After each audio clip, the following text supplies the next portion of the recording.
concern, the financial concern, and the future of employment, and everything to do with health in the pandemic. But I think there's a couple of other things that are fairly clear as well. One is simply we were doing less as human beings. We were stuck in our houses. We were less active, and probably to a degree, many people remain less active than we were 2.5 years ago. Not going to work anymore, working from home more, less going on socially.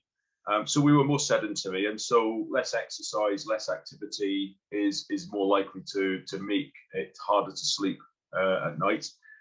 And secondly, the other thing that happened and continues to happen, and it has been a trend before the pandemic, but the pandemic accelerated it markedly, was the trends towards IT equipment. So, phones and tablets and everything else, and the need to do everything online.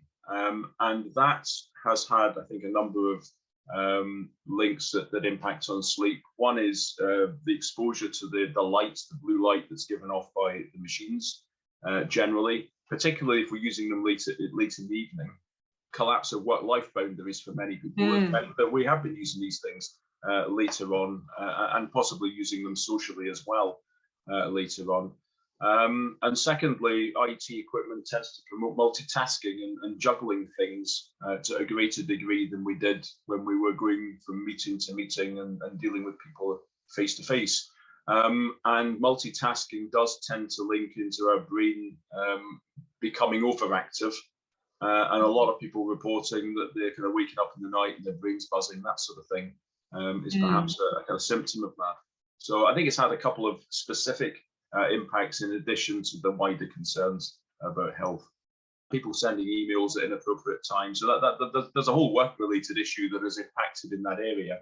But I do remember just being online all the time.